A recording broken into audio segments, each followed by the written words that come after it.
A última igreja a qual Jesus se dirigiu em Apocalipse 2, versículo 3, foi a igreja de Laodiceia. Esta foi a igreja que não tinha nada de positivo em sua coluna de crédito e muito de negativo em sua coluna de débito. Ela é descrita como autossuficiente, satisfeita consigo mesma e arrogante. Eles conheciam a Bíblia, mas estavam enjoados dela. Eles a entendiam, mas não a aplicavam. O orgulho de Laodiceia é farto em sermões, a alma de Laodiceia está faminta da palavra de Deus. A acusação que Jesus faz à igreja em Laodiceia é cortante. Conheça suas obras, sei que você não é frio nem quente. Melhor seria que fosse frio ou quente. Assim, porque você é morno, não é frio nem quente, estou a ponto de vomitá-lo da minha boca. A referência de Jesus às diferentes temperaturas dos líquidos se deriva do imaginário local relacionado com o suprimento de água daquela região. Havia 3 cidades principais no Vale do Lico: Colossos, Hierápolis e Laodiceia. Colossos, que ficava a cerca de 15 km a leste de Laodiceia, era conhecida por suas águas refrescantes e reanimadoras. Hierápolis, que ficava a 10 km ao norte de Laodiceia, era famosa por suas águas termais, que eram procuradas por causa de seus poderes medicinais. A água em Laodiceia, todavia, estava entre as duas.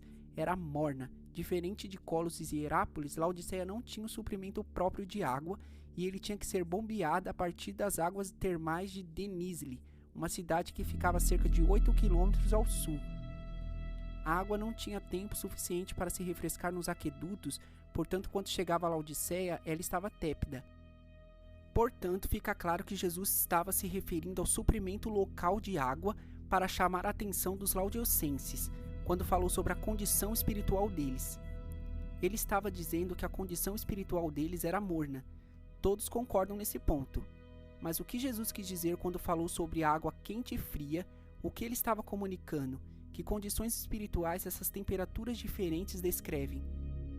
Existem 2 visões principais sobre isso.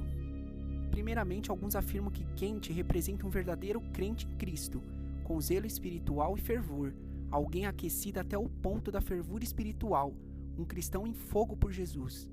A pessoa fria é vista como alguém que é totalmente oposto ao quente, isto é, um incrédulo que rejeita o evangelho abertamente. A condição do morno é vista como aquele que fica entre uma situação e outra.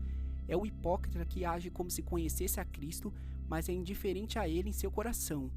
É a posição meio a meio. Morna é a descrição de pessoas da igreja que professaram o nome de Cristo hipocritamente, não tendo em seus corações a realidade do que finge ser em suas ações. De acordo com esta visão, é melhor ser frio, ou seja, totalmente oposto a Cristo, do que ser morno, ou seja, professar a Cristo hipocritamente, mas não tê-lo no coração. A pessoa morna é alguém que nem aceita Cristo genuinamente, nem o rejeita abertamente. Proponentes dessa visão sugerem que a pessoa fria, que rejeitou o evangelho aberta e agressivamente, é mais fácil ser ganha para Cristo do que o cristão professo morno, que não é crente coisa alguma. A melhor sugestão é que a frieza espiritual, até mesmo ao ponto da hostilidade aberta, é preferível à mornidão e à indiferença repulsiva, porque, pelo menos, a frieza sugere que a religião é algo a ser visto como seriedade. Existe mais esperança para o antagonista aberto do que para o indiferente. O estado de frieza é mais propício à vinda de uma pessoa a Cristo do que o estado de mornidão, como é ilustrado na conversão de Saulo de Tarso. Primeira visão: quente, um cristão fervoroso, zeloso. Frio, um incrédulo abertamente antagonista.